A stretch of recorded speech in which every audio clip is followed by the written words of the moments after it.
Good afternoon. Good afternoon. Good afternoon. It's so nice to see all of you today. We're so glad that you've decided to join us this afternoon for the 4 R's: the review, request, record, and report, an in-depth focus on the FISAP. Forgive me if I say FAFSA instead of FISAP. Sometimes I get my F's mixed up. Just imagine that. Couple of housekeeping items before we begin. Please silence your phones. As much as we love to hear those phones ring, and we know that it's very important, it is kind of distracting to us at the front, so please, if you would, silence your phones for us for the duration of the presentation. At the end, we'll have time for questions, and we would ask that you come up to the mics in the middle of the room. I feel like a stewardess here.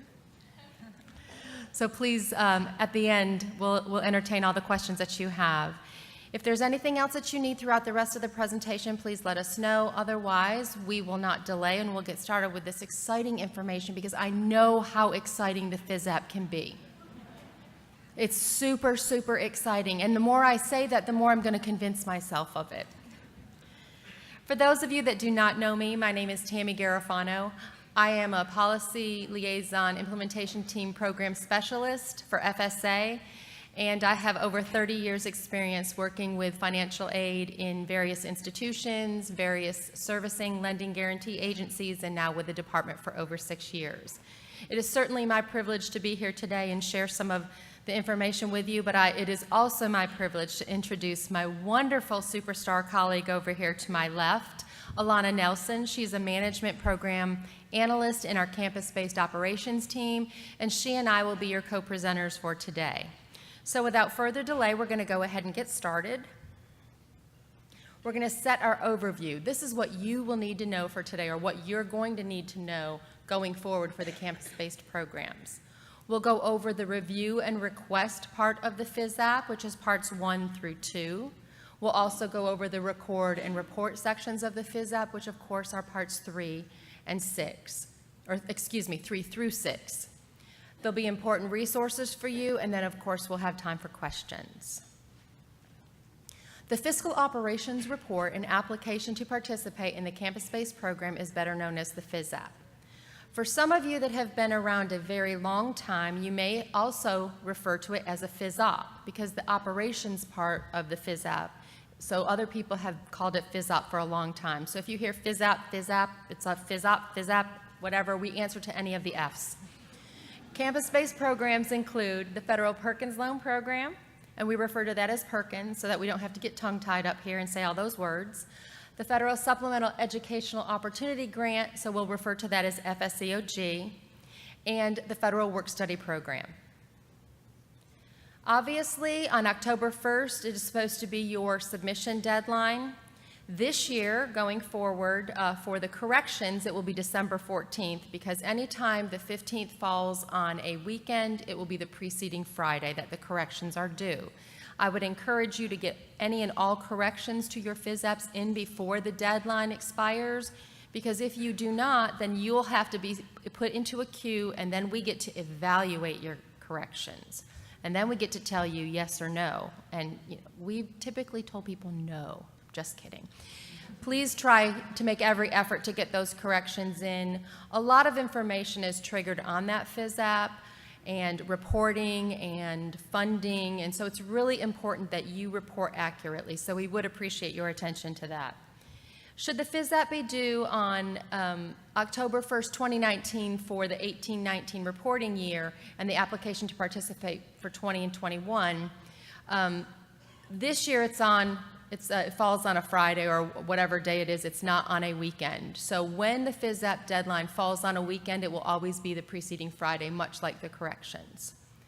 So I like to call the next bullet point my ghost of Christmas past, present, and future. Your FISAP spans three years. So the past year, you're going to report on that past year. You're going to be in the current year, the current processing year, and then you're applying for funding for a future date.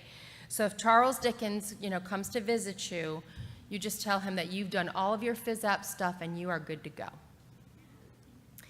There are also some campus-based resources available to you that give you the deadlines, the submission deadlines, and any funding schedules on our COD, on our Common Origination Disbursement System, the campus-based section of that. So we've listed this information for you. It gives you the important dates that you are responsible for making sure that all of those items are in by such and such by such dates. Also, we will be publishing in early January the updated dates for you to know what you have to do and when things have to be turned in going forward. How is your FISAP data used? Well, we assess your need for the campus-based funding both at the national and the individual school level. So when we're looking at your data, all of those wonderful things that you have to report and sit there and count, yes, it's in this income category, yes, yes, and hopefully you have a sophisticated enough system that will collate that information for you. But we actually use every piece of information on the FISAP for something very important for you going forward. So I would encourage you to make sure that when you are compiling your information to accurately reflect the needs of your institution, because it does get rolled up to the national level, and of course it's specific to your individual school needs. So we want to make sure that we're giving you what you need to operate your campus-based programs effectively. You can also look at the campus-based annual data books, and we've provided you a link of the resource for that data book. And again, big theme here, accurate reporting is essential. I would get in a lot of trouble if I didn't keep saying that. So part one, the review and request section, you're going to identify information, you're going to have the certification and the warning section. So financial aid administrators should reflect the name of the actual financial aid administrator who submitted the FISAP. We would prefer that you use the exact person submitting the FISAP. We need to make sure that we understand if there's problems or questions exactly who to go to. The president and the CEO can only be updated on the program participation agreement and not on the FISAP. So if you've had a change in your president or your CEO, please do not change that on the FISAP. You need to go through your PPA, your EAP, and get that information updated that way. The signature page must be submitted after the FISAP is complete. How many of you, print your signature page and get your president or CEO to sign it and then submit your FISAP? Y'all put your hands down. No. We have had many, many schools sign the FISAP signature page, send it in to us, and we are sitting either with a draft of the FISAP or sometime later, much, much later, that FISAP gets submitted. We are not going to accept a signature page for a FISAP that is not at least completed in the draft portion. We'll put it that way. We will reject your signature page. We're going to try to give you the benefit of the doubt and accept those signature pages for completed FISAPs that are just on the system. But as you'll know, and I'm sure you know this, your president and your CEO is certifying true and accurate information under penalty of perjury. So I know if my name was going on something, I certainly would not be signing it until I saw every single thing that I needed to see on that form. And I'm sure your presidents and your CEOs feel the same way. This is not meant to penalize you. It's simply meant for us to take a better stand and look at our administrative responsibilities to ensure accuracy in your reporting. Currently, we don't require signature pages for corrections, but what we've seen, we may begin starting to do that in the future. Ooh, I know. Don't throw tomatoes. So we have made some changes to Field 5 on the 2021 FISAP, reporting on behalf of additional institutions. We are going to be taking a very serious look at schools that indicate they are reporting on behalf of other institutions. So what we're going to do is look at the amount of funding that you've been given at your institution, and we're going to require you to list that amount of funding that you've allocated to the respective institutions. And you're going to have to verify that each institution listed is independently eligible for the campus-based programs. So before you go allocating some of your funding to a school, make sure that they actually are active participants in the FWS program, and conversely with the FSCOG program as well. And now you get to hear from Alana. Okay, and I'm going to stay seated right here if I can, because I need to save my feet from these shoes. But is there a clicker? There. Oh, I have to stand. You want me Oh, that's not fair. Okay. Okay, so I'm going to go ahead and I just realized as I was practicing that these slides are kind of out of order, so I'll go back to that last slide there for a moment. But I'm going to take you through part 2 of the FISAP, and I'm going to give a brief overview of every single section that's contained in part 2 and try to highlight some key points and takeaways for you all. Part 2 is important because as Tammy has kind of already touched on, the FISAP serves 2 main objectives: for you to report on your expenditures from the prior year and then to apply for funding for the upcoming year. And part 2 is the application portion of the FISAP. Everything that you report in part 2, essentially, with minor exception of a Perkins question here and there, but otherwise everything you report in part 2 is factored into the campus-based funding formulas that is used to determine your school's eligibility for campus-based funding for the application year. So just little errors here can be costly. And I want to sort of highlight the way that Part 2 FISAP, submitting your FISAP, interacts with our awarding process. So as of October 1st, you submitted your fiscal operations report for 17-18, and you're applied for funding for the 19-20 application year. You have until, it actually is December 14th this year, because the 15th falls on a Saturday, so the correction deadline is the 14th this year. Make note of that. And you have until then to freely make corrections and resubmit your FISAP, 10 more times if you need to. There's no limitation, no penalty whatsoever.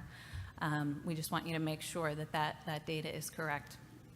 And then come late January, early February, we will produce tentative campus-based awards for 19-20. And it's really imperative that you pay attention to your tentative award. You'll get an email and you'll be able to go out and look in COD and see your tentative award worksheet. And we try to do a lot of quality checking on our side to make sure there's no significant changes in awards, but it's also very much your responsibility to take a look at that and make sure that it looks right, particularly if you're a continuing school and you know what you've received in past years. We truly, every year there's a few schools where it's just a one-digit error.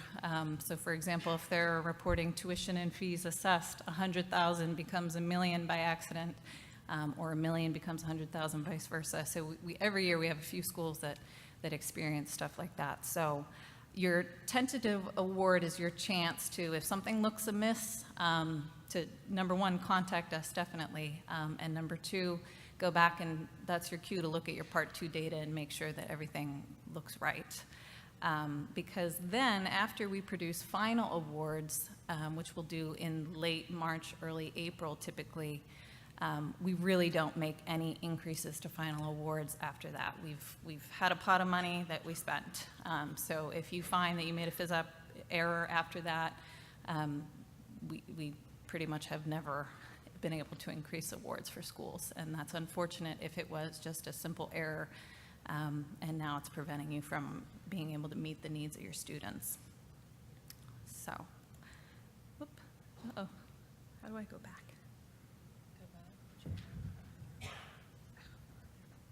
Okay, all right, now I want to jump into Section A. Section A is your request for funding. I think a common approach to these fields has been to kind of aim really high, shoot for the moon, because you've got nothing to lose. You're not likely going to get awarded as much as you request, but at least that'll ensure that you get awarded the maximum amount that you could possibly receive. And I suppose this approach is okay if you're a school that truly has no problem spending every dollar that you receive every year. But if that's not the case, and it's really not the case for several hundred schools every year, then we would definitely advocate for a more moderate approach.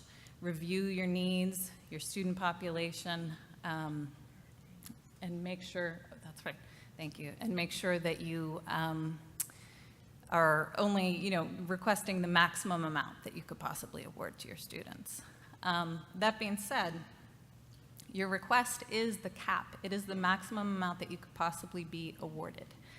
So if you only requested $150,000 in work study, but you demonstrated need based on the FISAP data that you reported for 200,000, you're not going to get that 200,000. You'll only get 150. So bear in mind that that is the cap. And we actually did have some struggles this past couple of years when supplemental funding becomes available. After we produce finals in the spring, then in the fall, we usually have some supplemental money available that historically we've always been able to award to schools that had increased need, but based on the pot of money, they had what we call a fair share shortfall. So their need wasn't fully met because there wasn't enough money. Now, the new normal, unfortunately, is that money is being reserved for schools that are impacted by hurricanes.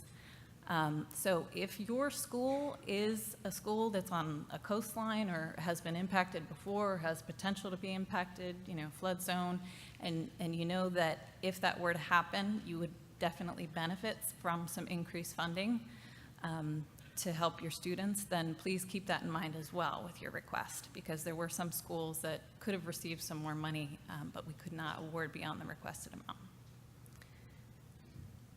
Section B is just a simple yes or no question as to asking you whether or not you'd like to begin liquidation of your Federal Perkins portfolio.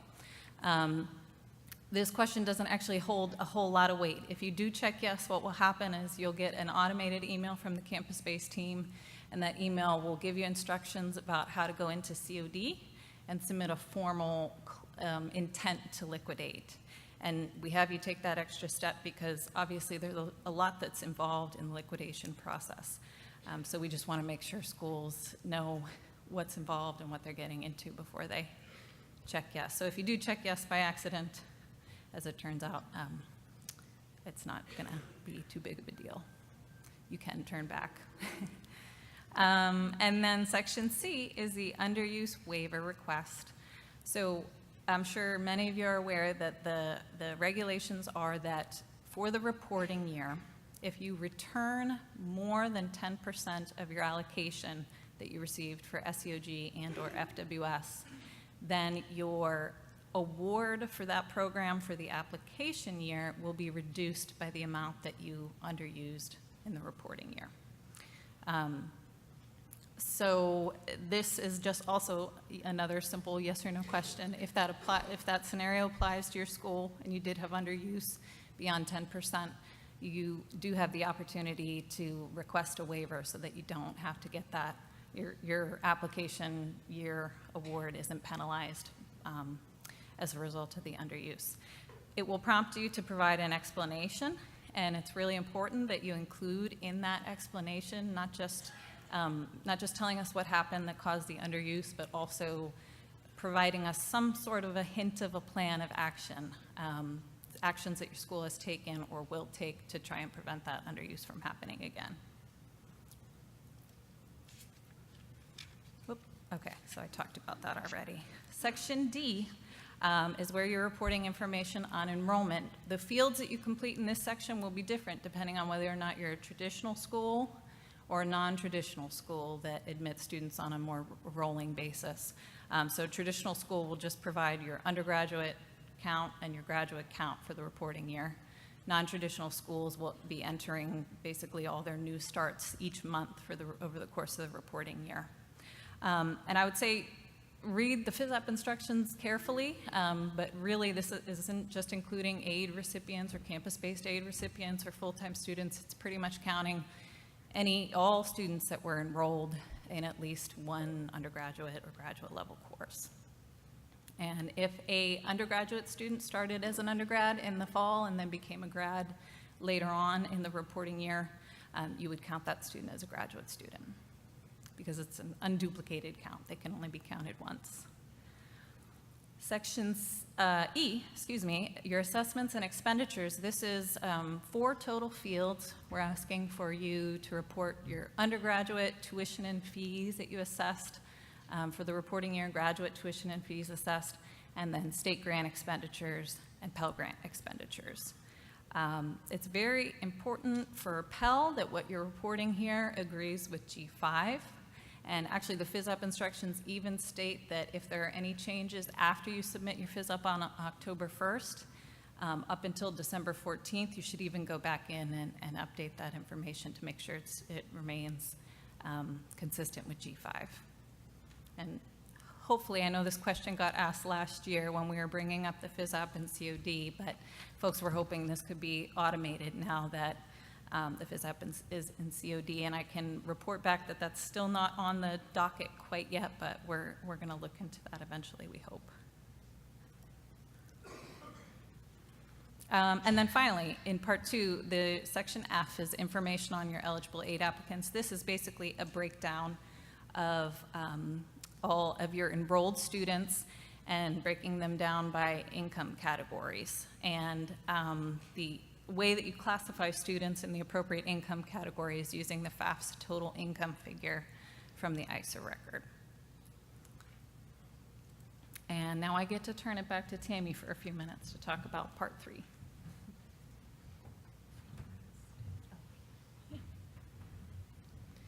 Perkins, it's so near and dear to my heart. So you do have to report on your fiscal report your cumulative information. So you'll be reporting repayment of the federal and the institutional shares that you have paid cumulatively. In field 28 is the federal fund, and field 30.2 is the fund, the institutional funds that you've repaid to either the federal government, of course, or the institution. You'll be reporting on previous short-term loans to the fund. If you did take out a short-term loan to the fund, please feel free to report that. Also, on field 30.1, you'll report repayment of the short-term loans to the fund.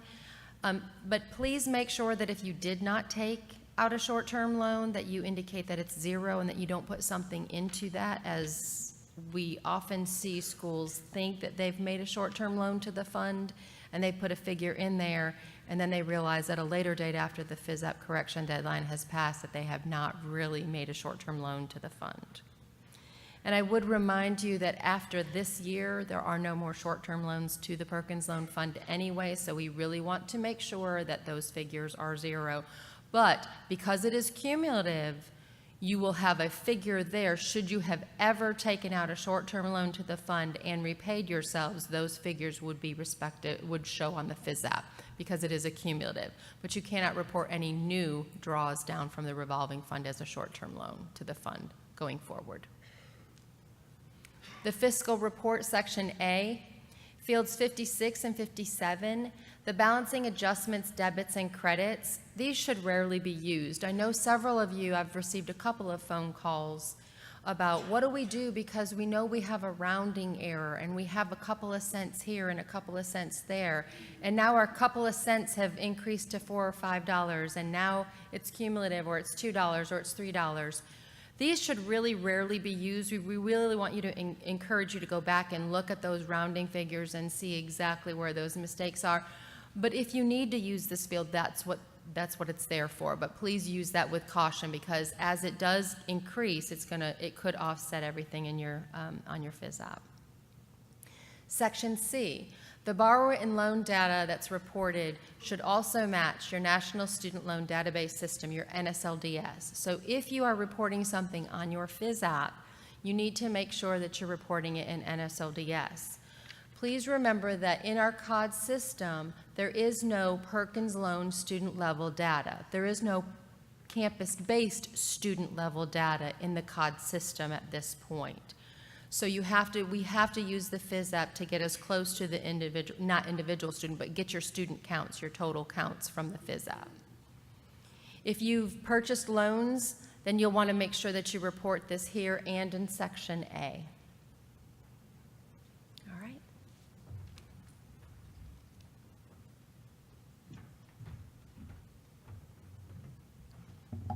Okay, so parts 4 and 5 are two very separate sections of the FISAP. You report on your FSEOG expenditures in part 4, FWS expenditures in part 5. Part 5 is a bit lengthier than part 4. There's several additional sections where you're reporting on a breakdown of the various types of FWS employment your students are enrolled in. But for the purposes of this presentation, I'm sort of just consolidated the two because there's a lot of common elements between the two sections. So beginning with Section A, which is where it's one singular field where you report your FSCOG authorization amount, final adjusted authorization amount, and your FWS final adjusted authorization amount. This amount should always reflect any adjustments that have occurred to your final award as of that October 1st FISAP submission deadline. So that would typically mean that if your school was awarded a supplemental award, you would be adding that. If at the end of the award year, but before you go to report your FISAP, you returned money through the reallocation process, you'd also be accounting for that adjustment as well. But after October 1st, we really never want to see this field get updated. So when the closeout process occurs, for example, if there's another downward adjustment of your award, and then later on you go back in to make FISAP changes, we don't want that field to get updated. Section B, as you all probably know, the campus-based regulations allow for a certain number of flexibilities with how you spend your money and some movement. So you're able to transfer up to 25% from one campus-based program to another. Now, it's really important to point out that at this point, the only transferring you can do now, beginning with the 18-19 year, is from FSCOG to FWS and vice versa. You haven't been able to transfer from Perkins for quite some time because there was no federal share to transfer, and you can't transfer to Perkins any longer because you're no longer advancing loan funds to students out of Perkins. So a couple of other points: you cannot transfer funds to and from a program if you don't have an authorization in that program. So for example, if something happened and you only have an SEOG authorization for the 19-20 year and you didn't get an FWS authorization, you can't transfer SEOG to FWS. You have to have an authorization in both programs. And you also need to be making awards to students in both programs to be able to transfer. You can also carry forward and carry back up to 10%. You can carry back 10%. You can also carry forward 10%. Some of the common issues I see with carry forward and carry back relate to changes when a school is making changes for a prior award year. Say they've come upon a small amount of money that they have to return or report now as unexpended, maybe an uncashed student refund check, or for some reason such as that. We've seen a lot of schools sort of try to use the carry forward and back almost like a balancing adjustment rather than reporting the money as unspent. You know, they tweak the carry forward or carry back, and that's something you are not able to do. And then also carrying forward across multiple award years is not something you can do. Carrying forward the same money. You can carry forward each year, but when you carry forward, that money is supposed to be the first money that you spend in that new year before you draw on your current authorization. So just an example in case you all aren't sure what I'm talking about. If a school had money to return for 16-17 and they go back in and update their FISAP, sometimes schools have tried to carry forward 16-17 to 17-18 and then carry it forward again on the next FISAP into 18-19 so they can just spend it there. And that's not something that you can do. You can carry forward to the current award year if that current award year is still open. And then also really important to note, this is kind of all over the FISAP instructions and in the handbook, but when you're transferring funds and carrying forward funds, you're not actually moving money around in G5. You're drawing the money down from the award in which it was authorized, and then you're spending it according to how you're reporting on the FISAP.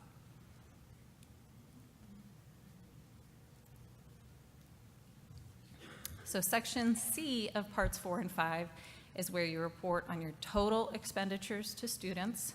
In the case of work study, the total earned compensation, which consists of the federal and the institutional share. And it should be the combined total of the institutional share that you then report also in Section C, and the total of the federal share that you report in Section D. Let's see. Back up my my notes on this section did I want to stress? If you're choosing to contribute, so in the FSEOG Section C, the institutional share should always be 25% of the total. In the FWS Section C, the institutional share might be slightly more or less, just because there are different allowances for different types of work-study employment that offer different federal shares. So it might be slightly more or less in the FWS section. But if your school has chosen to contribute more institutional share than the required, that's not supposed to be reported in either Section C, Parts 4 or Part 5.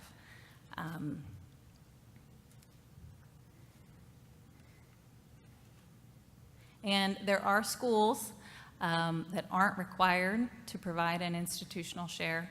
If your school qualifies to participate in either of the Title III or Title V programs, you're generally aware of that. You get notified each year. That's an annual process to determine eligibility for Title III and Title V, and the Office of Post-Secondary Education handles that and determines eligibility.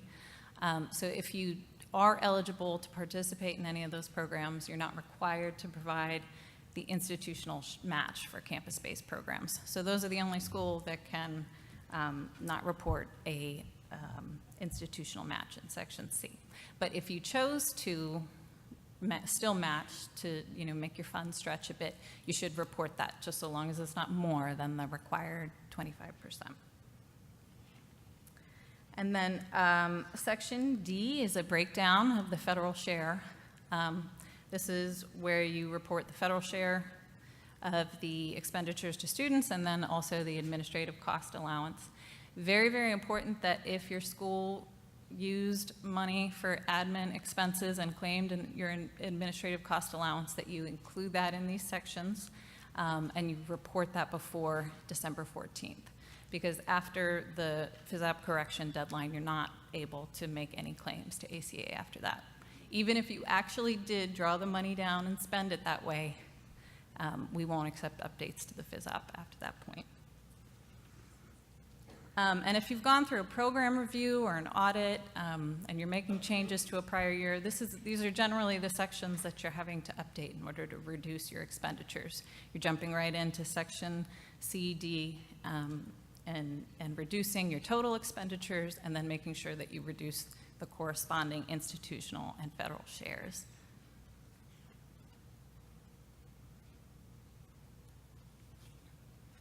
Oh, and also, I just did want to point out, we talk about this in the FISAP instructions, but if you have for a prior year that's already undergone the closeout process for campus-based, and you have like an uncashed check or returned refund for a student and you need to reduce your expenditures, you are not necessarily required to go back and update the FISAP to make that adjustment, not unless you're otherwise directed to by the department.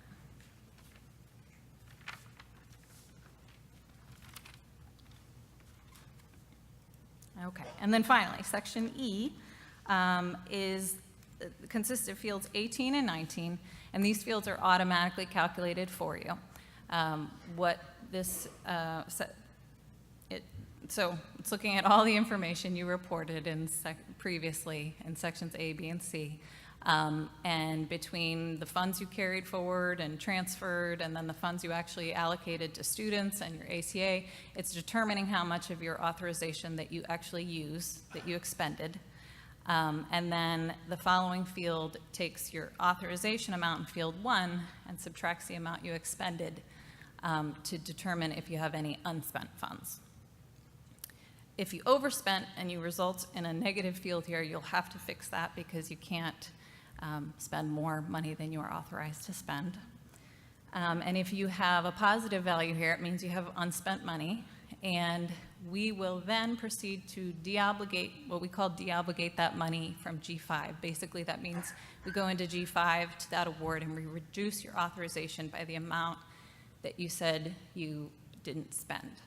So again, going back to the FISAP correction deadline, if you have any amount reported in Part 4 or Part 5 that you're saying has not been spent, you definitely need to get with your business officer at your school and make sure that that money is still sitting there in G5 and that you didn't actually draw it down, because then you have a reconciliation issue that you need to get to the bottom of, and you need to do that before the FISAP correction deadline on December 14th. Because then once we run the closeout process and we take the money out from G5, which will be typically that's early February, if you actually drew down the money, then that will result in a negative balance that you owe back the department for funds that you actually did spend.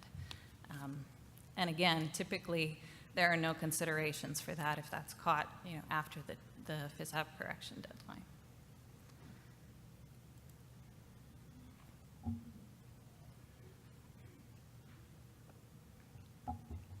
Okay, part 6, we're almost through. Hope I'm not boring you to tears, but it is important. Part 6 is essentially a summary of sorts.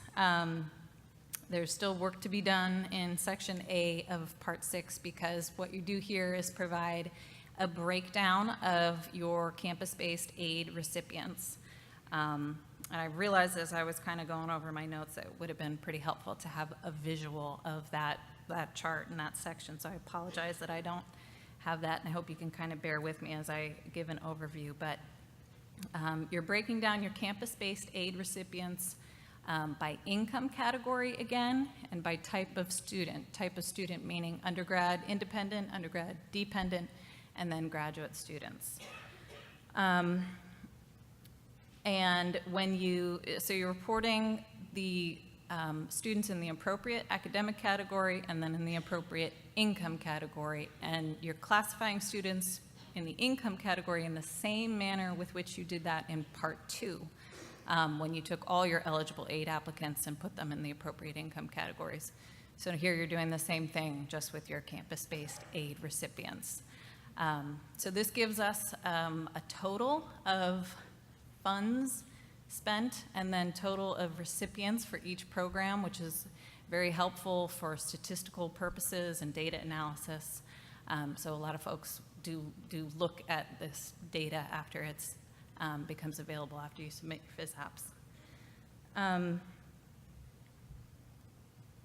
Oh, and again, this can get a little tricky when you have a student that falls into more than one academic category. So again, going back to the example of an undergraduate student who started as an undergrad and then became a grad, if that student received SCOG and FWS in the fall as an undergraduate, and then they became a grad and continued to receive FWS in the spring, then they would be listed in the FSCOG column based on their undergraduate status, and they'd be listed in the FWS column based on their graduate status, because in that case you'd be using their status in the final term of the year.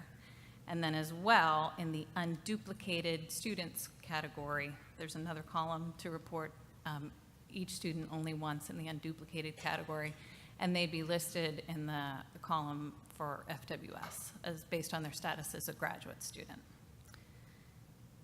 So I hope I haven't confused you too much, but. And again, when you're making FISAP corrections for a prior award year, again, based on a program review audit, you make those corrections in parts 3, 4, or 5, and then you should also go ahead and make the applicable updates to section A in part 6 whenever you're doing that. I also want to point out this section will be easier on next year's FISAP because all of the Perkins columns will be grayed out. You won't be able to enter any information, obviously, about Perkins recipients and funding received because there won't be any, unfortunately.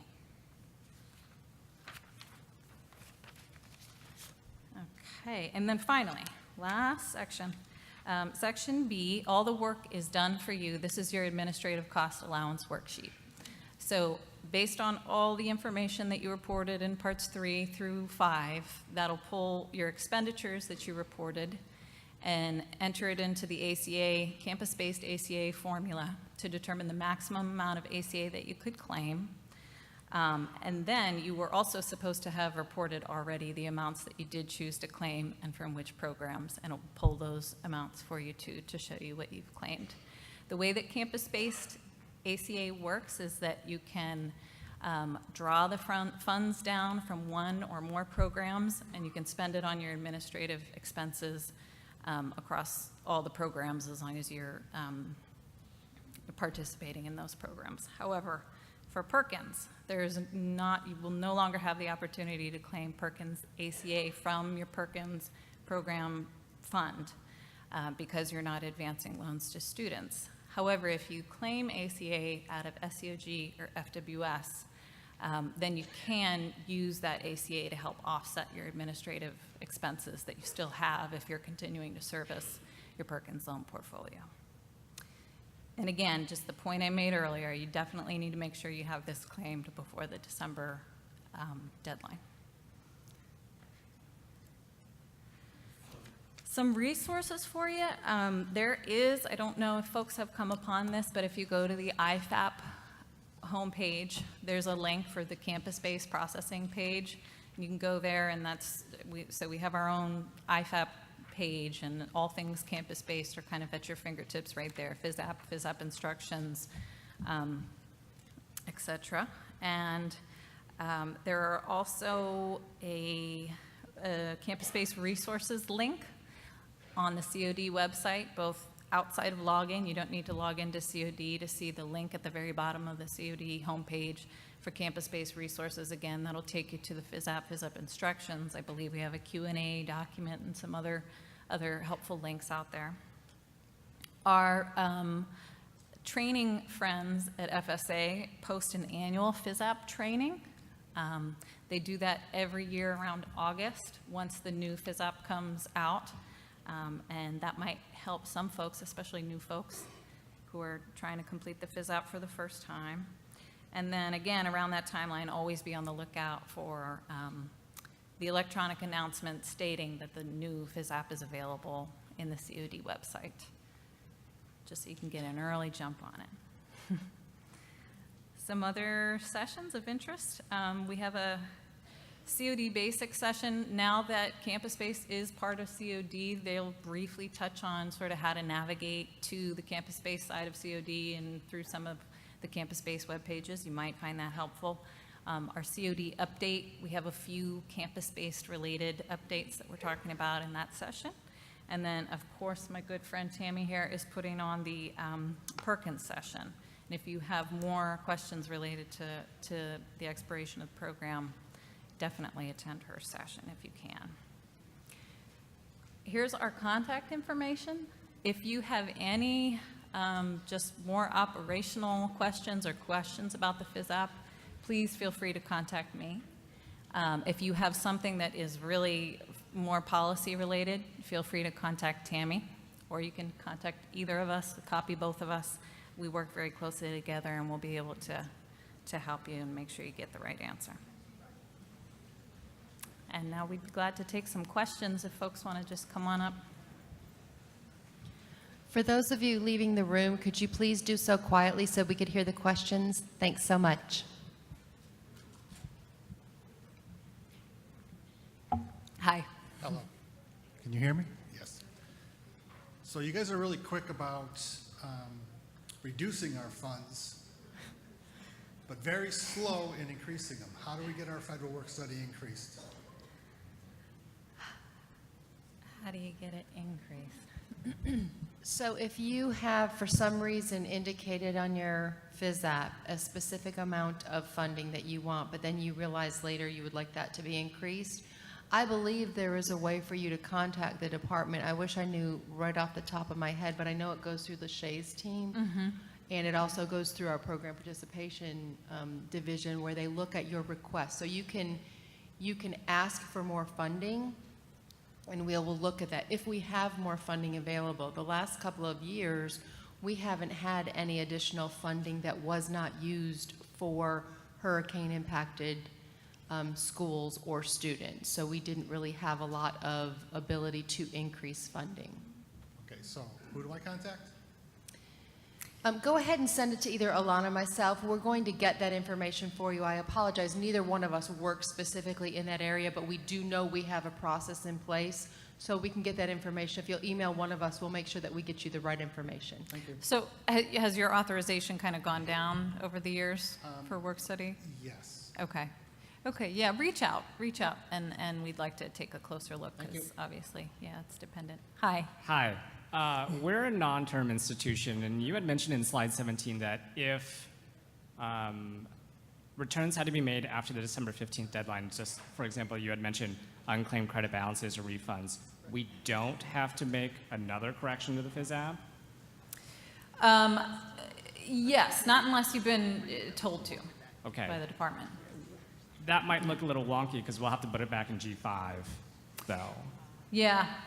Yeah, so I need to consult with our funds control team because I wanted to make a point of that because it's very clear in the FISAP instructions. But before coming to this conference, we didn't have the opportunity to all kind of meet and make sure we were on the same page about that. Because what I need to kind of find out is if the funds are returned to G5, if our funds team can accept those funds without necessarily an applicable FISAP correction.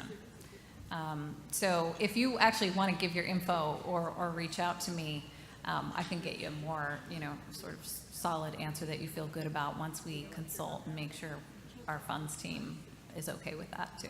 You good?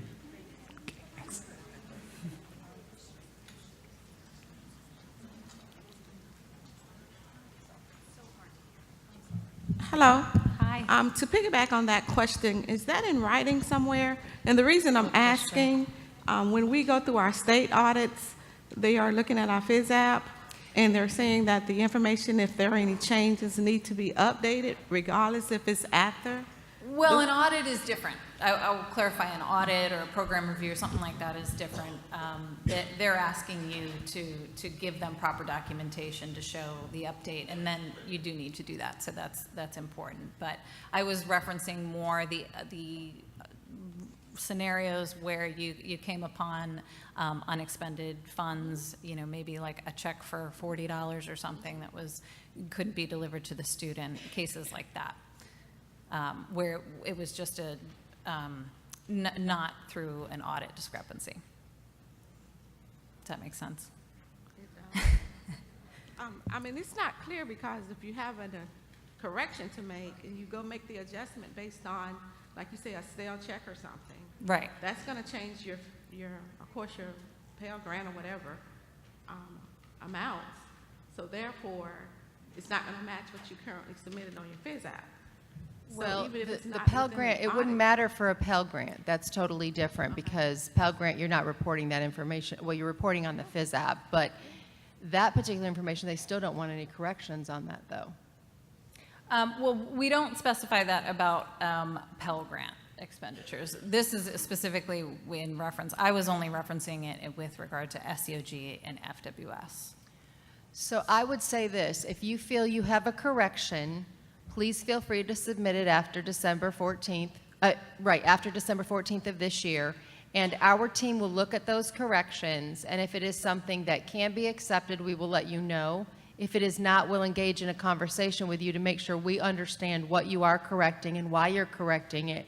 And so after the 15th, well, the 14th for this year, we look at every single correction that, I say we, it is not me. We look at every single correction that comes in, and it gets discussed whether or not it can be processed or not. So there is an avenue for you to actually make corrections that would impact your specific information, but there's just that process of we have to review every single one of them. Then you have to say whether or not you can correct it, and then we look at and say, and we do not encourage that because no one wants to touch something 5 or 6 times to finish it. Not if it can be avoided. Go ahead. Hi. Hello.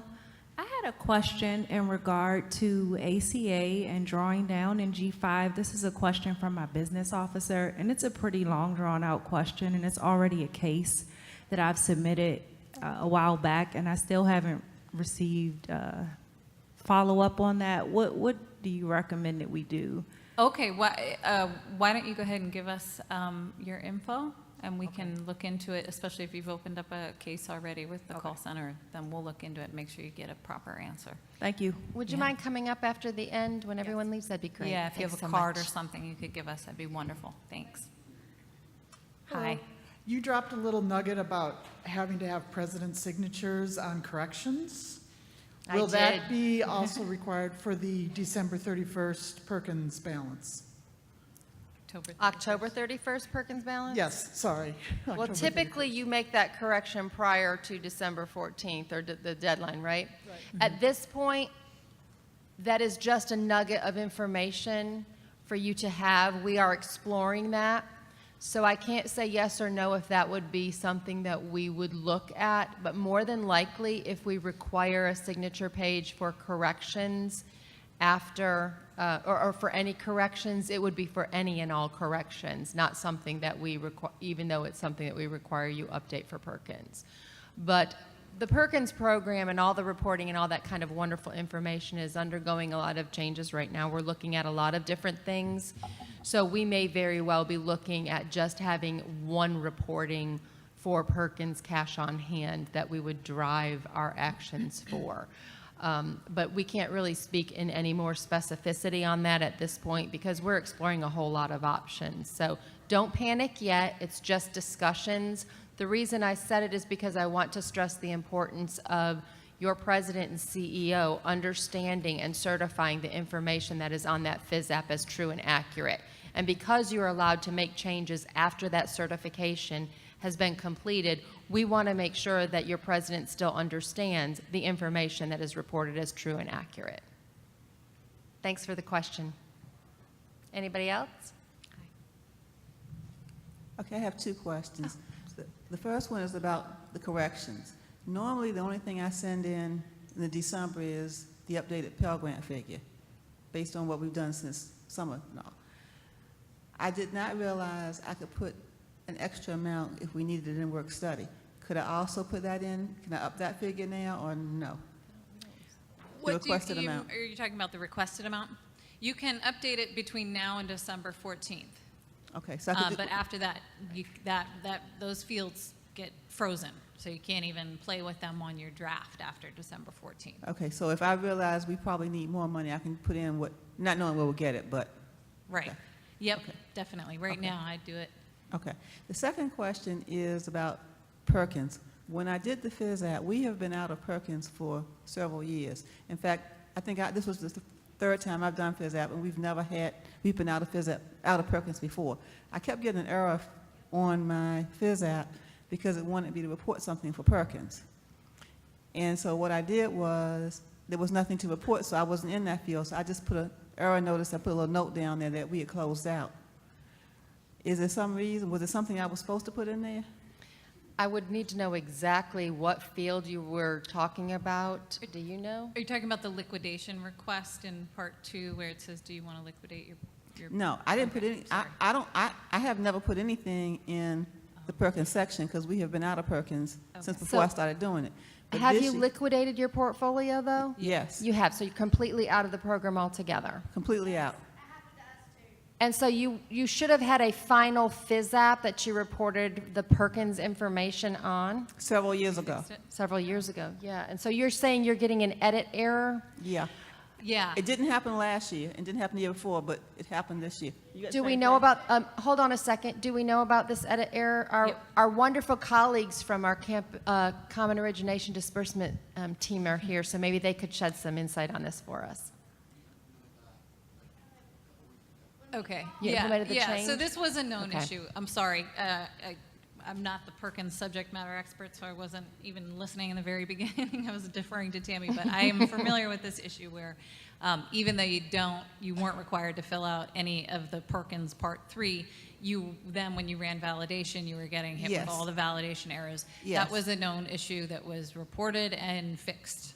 Oops, we're sorry. So when I do the correction, I don't have to worry about it. Right. Yes. Nope. Yeah.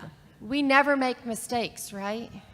So if Morgan, if she logged back in and like reran validation, yeah, if you were to log back into your FISAP and rerun the validation process, none of those edits would generate again. But thank you so much for bringing Yeah, that to thank all you. of our attention. So Good news is we fixed the problem, so if you see that going forward, please let us know. There might be something else we need to take a look at.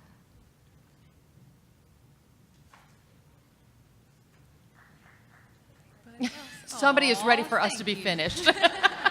Thank you.